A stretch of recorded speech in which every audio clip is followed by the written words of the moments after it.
So, hallo zusammen. Ich habe jetzt doch mich mal entschieden dazu, mit der Naked zu fahren heute.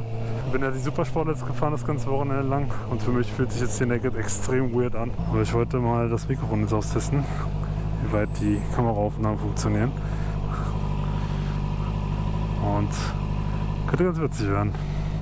Was gibt es eigentlich so zu erzählen? Es ist ja Ostermontag heute. Und ich dachte mir, bei dem Wetter fahre ich noch mal eine Runde.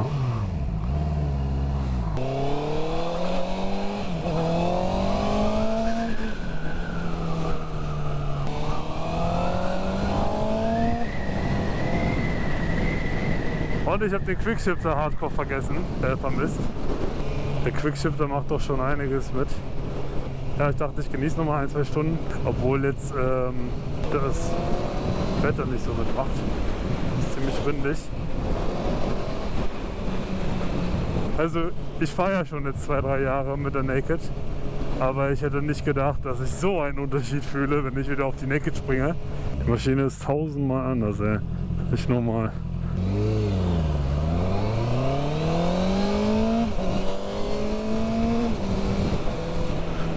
Oh, der Quickshifter ist schon ein Unterschied. So, ich habe mal jetzt die Tage einen Mediamod bestellt, wie ihr sehen könnt, und probiere jetzt den aus.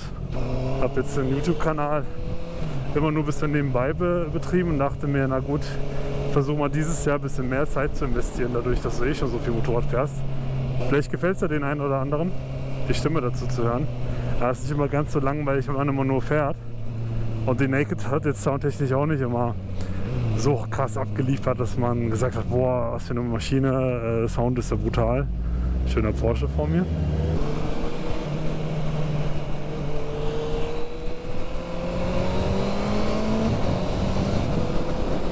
Ja, wie gesagt, den YouTube-Kanal habe ich jetzt schon 1-2 Jahre und ich dachte mir, da muss man ein bisschen mehr Liebe bekommen. Wenn euch die Videos an sich gefallen und so, einen Follow würde ich mich absolut freuen. Ein Like ist immer gern gesehen. Kommentiert gerne, ich bin offen für jegliches Feedback.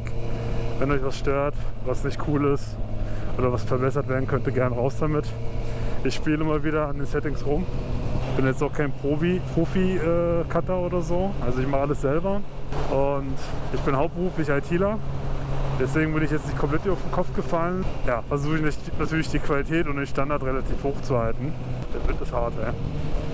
Das war auch so ein Ding, ich bin auf die Supersportler frisch aufgestiegen am Wochenende und da war es ja so super windig.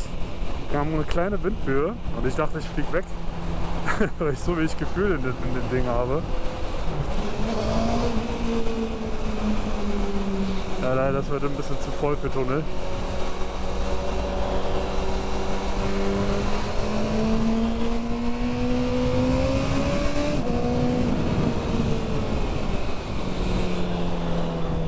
Aber heute sind nicht so viele unterwegs, wegen letzter Tag und so. Wahrscheinlich ist da nicht so viel los. Tanken muss ich auch noch, sehe ich gerade. Ich merke, dass ich mit der Naked viel öfter schalte. Bei der Supersportler ist der erste und zweite Gang so brachial, dass du kaum schalten brauchst. Der fühlt sich auch so entspannt an zu fahren. Das ist unglaublich.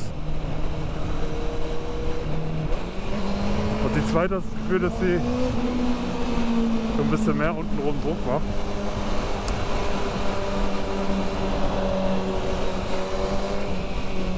Man merkt es schon den Unterschied zwischen den zwei Modellen. Ich meine, die CBR ist von 2008 und die Maschine von 2019. Mit der CBR habe ich ja nicht mal ein ABS.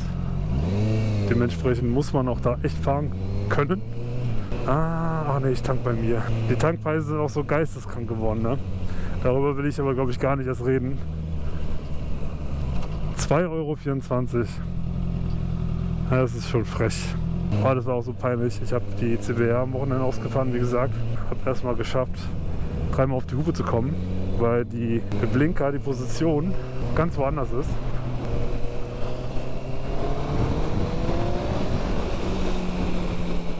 Also ich merke jetzt schon permanent mit sich selbst reden, ist auf Dauer echt anstrengend. Man will ja auch irgendwie sich auf das Fahren konzentrieren. Und man braucht auf jeden Fall Themen, die man am besten vorher sich überlegt hat.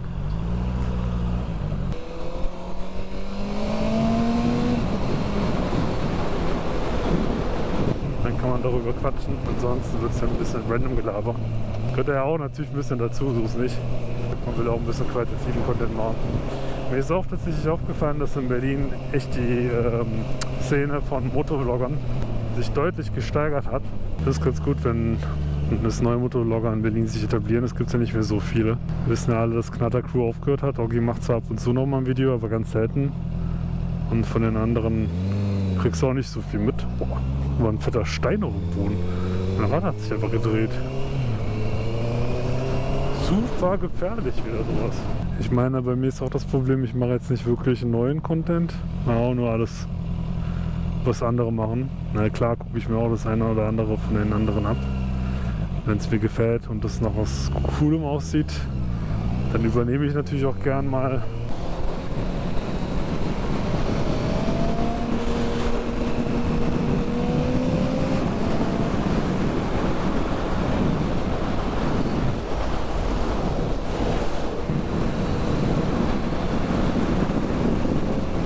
Wenn ich so schnell fahre, ist es gerade so unnormal windig. Mein Plan ist aktuell, dass ich mit der Naked zur Arbeit fahre und in der Stadt rumdümpel. Und mit der Supersportler mache ich halt meine Wochenendtrips. Es wird schon Spaß machen. Ich werde die Supersportler versuchen, so oft das geht, zu fahren dieses Jahr. Mein Ziel ist, dass ich mir auf jeden Fall mal die Rennstrecke angucke. Aktuell ist geplant, dass ich dieses Jahr noch ein Kurventraining mache und ein Fahrsicherheitstraining.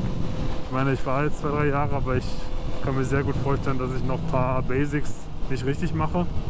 Und das ist nicht schlecht, da einfach ein bisschen vorbereitet zu sein, sage ich mal. Ich muss auch sagen, ich bin ziemlich der langweilige Typ. Ich habe ganz brav und vernünftig erstmal ein B196 gemacht. Habe aber da schon relativ schnell gemerkt, okay, jetzt muss noch Schnelleres ran. Hatte die Brixton, die könnt ihr auf meinem YouTube-Kanal auch nochmal sehen. Habe, glaube ich, 3 Monate später mich dann für den A-Schein angemeldet. Aber auch beim A-Schein habe ich dann gesagt, okay, was kann man sich holen? Die CB650, ja, weil sie nicht zu viel Leistung hat, untenrum nicht zu hart zieht und so perfekt ausbalanciert war. Als Alternative hatte ich noch die MT-07 im Blick, von dem Sound her. Aber optisch hat mir die 100.000 Mal mehr zugesagt. Ich mag dieses Retro-Kaffee-Racer-Ding. Die Brixton sah ja genauso aus. Mein Kumpel hat sich jetzt die MT-07 gerade gekauft. Der macht jetzt seinen aktuellen Führerschein. Schöner Sportauspuff dran und das Ding hat Sound. Also soundtechnisch, ich glaube in dieser 600er, 700er Reihe, also jetzt von den Supersportlern mal hinweg gesehen, kommt keine Maschine an MT-07 ran. Aber wie gesagt, ich habe mich auch für Optik entschieden. Ich meine, ich bin trotzdem zufrieden. Meine Maschine klingt trotzdem echt gut. Sie ist auch nicht brachial laut. Dementsprechend falle ich jetzt nicht so hart auf. Im Gegensatz bei der CBR, die Supersportler schreit dich an. Der Kaltstart ist brutal. Beim Fahren ist sie brutal. Ist egal welchen Gang du hast, sie ist laut, brachial. Es ist geil, ich liebe es. Also final möchte ich mein Content so gestalten, dass ich meistens, wenn ich mit der Naked fahre, quatsche, weil ich ja dann meistens in der Stadt rumdümpel. Und dann bietet sich das auch mehr an zu reden. Ich meine, ich habe das Setup jetzt für beide Helme verbaut, aber mit der Supersportler werde ich versuchen, den pure Sound Flair zu halten. Und ich versuche das dann so zu machen, dass ich quasi einmal pro Woche ein Video mit der Naked mache, mit Reden, und einmal in der Woche ein Video hochlade mit der Supersportler mit Sound.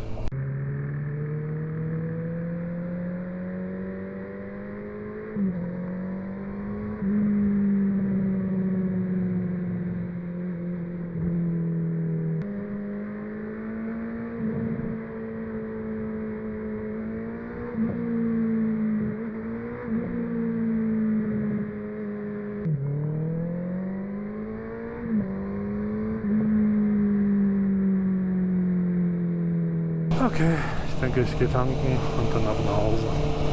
Ich glaube, die Zeit ist auch deutlich drüber. Bedanke ich mich fürs Zuhören. Wie gesagt, wenn ihr Vorschläge habt, gerne kommentieren, liken nicht vergessen und habt eine geile Zeit.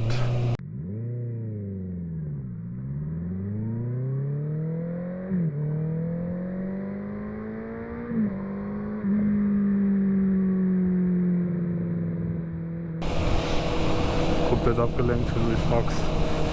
Komplett abgelenkt. 50, 50, 50, 50. Da wäre eine Tanke gewesen. Ne, ich gehe zu meiner.